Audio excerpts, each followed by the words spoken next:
Përshëndetje miq, uroj të jeni mirë dhe mirë se erdhët në kanalin tim. Unë jam Mandalina nga sofra ime.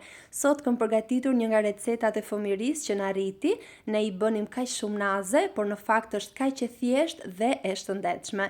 Sot që jemi vetë krye familjare, e kuptojmë se sa mirë dhe shëndetshëm donin që të na rrisnin prindërit tanë. Përgatitet mjaft lehtë. Në një tigan do shtojmë 2 lugë vaj ulliri, një qep të prerë holl, 2 domate, në mungesë të tyre mund të shtoni 2-3 lugë salcë domate dhe do t'i skuqim derisa të zbuten. Pasi janë gati, do shtojmë një gotë oriz. Unë gjithmonë e laj para oricin dhe pasi e kam larë, e kam shtuar në tigan, vazhdojmë skuqjen edhe për pak me të gjithë përbërësit që kemi në tigan dhe pasi janë gati, do të shtojmë 3 gota ujë. Orizi që unë kam përdorur e kërkon raportin e ujit 1:3.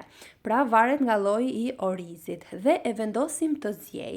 Dua t'ju kujtoj, nëse jeni I ri në kanalin tim, ju ftoj të hidhni një sy recetave të mia dhe nëse ato ju pëlqejnë, mos harroni të bëni subscribe dhe të shtypni butonin e zilës. Kështu do njoftoheni për çdo recetë të re të postuar. Pak minuta para se të jetë e zier plotësisht, do shtojmë 200 gram spinaq të prerë shumë holl.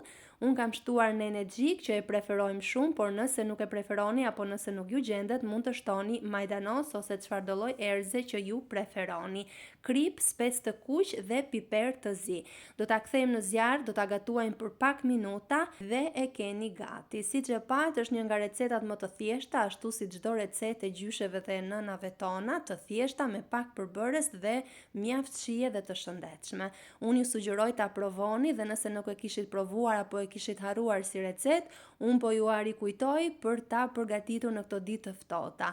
Nëse ju pëlqeu kjo video, për të më mbështetur, mos harroni të bëni like dhe të lini përshtypjen tuaj në koment. Unë ju falenderoj për vëmendjen, dëgjohemi në recetën e radhës.